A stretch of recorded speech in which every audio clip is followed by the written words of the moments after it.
Hello. Hi.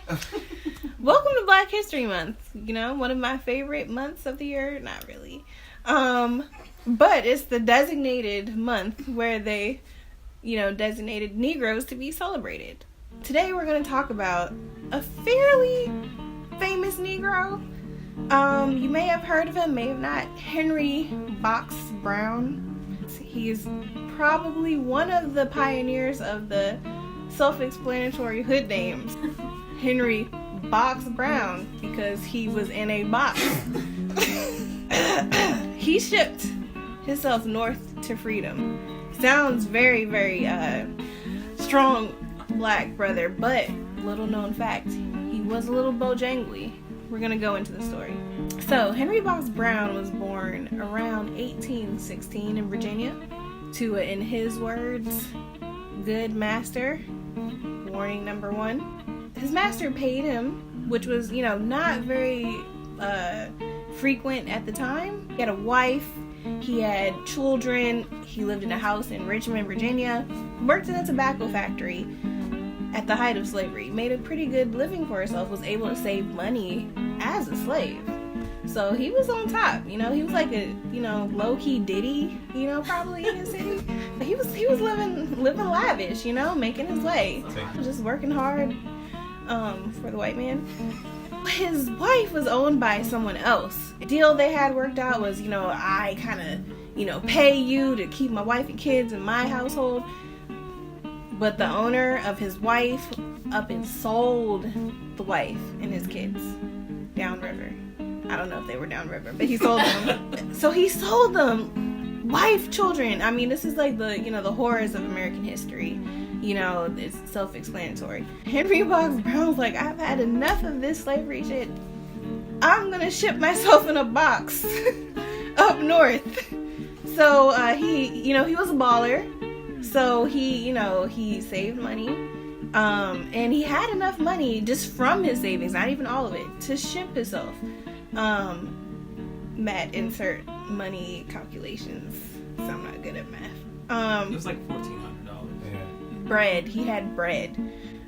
Speaking of bread, he shipped himself with some water and 2 biscuits all the way up north. The 1800s biscuits. 1800s biscuits. That's probably like we don't know that type of life. We only know Popeyes, and that's bad enough. So, shipped himself up north.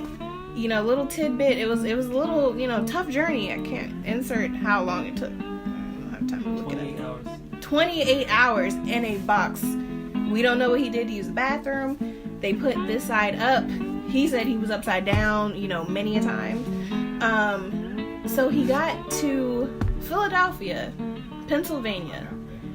Back then that was the beacon of the North for, he did stop in DC, beat your feet. Edit that out. I didn't beat my feet properly. He stopped in DC. He stopped in Baltimore, ate a hot dog. And he made it to Philadelphia. They had the beards waiting for him when they pried open the box. They opened the box, and up comes Henry Box Brown, former slave that successfully mailed himself to freedom. What does he do when he gets out of the box? He starts shucking and jiving and bojangling and tap dancing for all the white abolitionists, and start singing hymns, and no offense, he was thankful and everything, but warning number one to his personality. So he gets to the north, everyone's praising him. They're like, I cannot believe this worked, this is amazing. He goes around, starts sharing his story. He meets our homie Freddie Douglass. Freddie was like, he seems pretty legit. He seems pretty cool. I'm going to teach him the circuit. So they go on the circuit around the north. They start touring. They share his story. It's inspirational. This is the height, the thick of slavery. We need to get people on our side, abolitionists on our side, to get rid of this institution. What does Henry Box Brown do? He tells them every detail of how he put himself in that box and gets shipped north. And a couple of abolitionists are like, Henry Box, Brother Box. Brother Box Brown, you can't tell every detail, because guess what? Like, we're still in slavery. You're going to tell the secrets, and you're going to blow the spot. What does Henry Box Brown do? Insert, what's his name? Dave Chappelle picture. He said, I don't care. He said, fuck your couch. He said, I'm going to get this bread. I'm going to get this money. And he keeps going. So one incident happens where he's in Providence, Rhode Island on the circuit, the abolitionist circuit. And he's making a speech and he almost gets kidnapped by alleged slave kidnappers. And he's able to weasel and finagle his way out of that. But were they slave catchers? Or was it Frederick Douglass and the abolitionists? Because no one liked this nigga at this point in history. He's ruining it for the slaves. He's ruining it for white people. No one likes him. So basically, he says, nobody likes me. I think I want to be a magician. And nobody likes me in America, so I'm going to go to where people like me. I'm going to go to Europe. So he goes to England. He finds himself a wife. And he's a magician for a few years. In the meantime, because of all of his snitching, the man who helped him ship himself north to freedom gets arrested with a box full of niggas in Richmond, Virginia, exactly where he helped save Box Brown. Where did Dwight is the white people.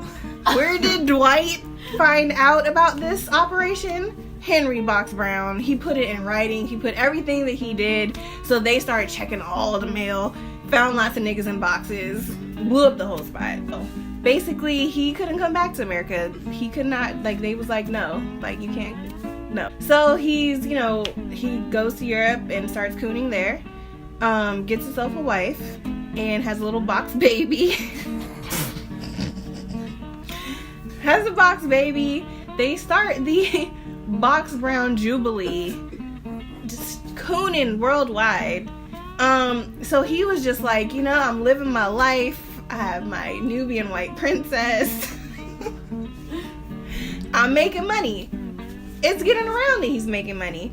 He gets a telegram. This is back in the 1800s. He gets some mail in the UK back then from his wife's owner.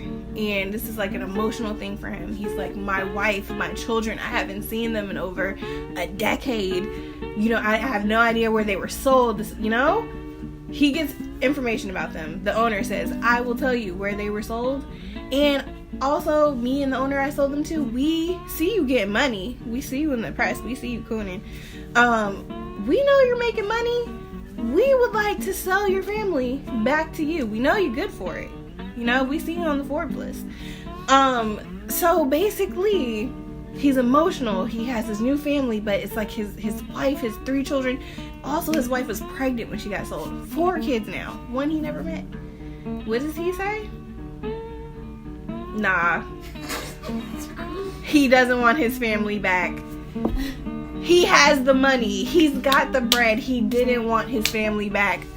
This nigga in our history books. Frederick Douglass was like, we're disowning him, write him out the books. I don't know this nigga. Finito, done. No. He can't come back here. Don't you come, don't set foot in New York. Nigga, you not welcome.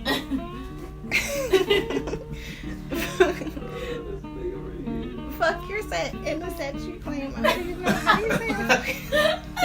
Insert Tupac lyrics. So basically, everyone in America was just like, oh, we thought we didn't like you, but we really don't fuck with you. You can't come back. England didn't have no love for him either. You a brother in the 1800s. We don't like you there either. We started the whole slave trade. So he came back to the Americas. He came to New York. And everybody was like, nigga, you not welcome here. And he was just like, oh, well, you know, it's the end of slavery. It's like, oh, you want to see your family, your 4 kids? Like, Maury's ancestor was probably like, hey, Box Brown, we want to talk to you. He was like, no. He's like, where am I going to go? My career as a magician is not really going anywhere. No one likes me, so he had to end up going to Off-Brand America, the super suburb of America, Toronto, Canada. It was a rough life in the 6, you know, it wasn't really popular, it wasn't popping, you know. Him and his little box baby, you know, he had the box still. He wouldn't let go of that box. He would hop out with his biscuits like, hey y'all, this is how I did it. And make a little bit of change, but he still died pretty broke in 1897. 1897. Now, how many years after slavery was that? He never once went to go look for his family. Originator of the self-explanatory hood names. Also originator of, like, the once you get on, leave your ass for a white girl. He's also originator of deadbeat dad. Like, there's a lot of stuff. One thing also, as your resident treehouse genealogist, I looked up his wife's death certificate, and her death certificate says Sarah Box Brown. This family really stretched out this box.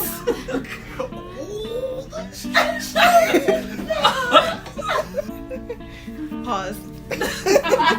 But that, ladies and gentlemen, is Henry Box Brown. Now, if you want to look up, you know, some very positive, very strong, very commendable African American people for Black History Month, pick Harriet, pick Freddie, because, you know, the coonery, the bojangliness was real with Henry Box Brown. Rest his soul, and I'm glad that, you know, he shipped himself to freedom, but he was out for self, y'all. He was out for self. Happy Black History Month 2018. Don't be a Box Brown ass nigga. Yo. That was so bad. That was fucking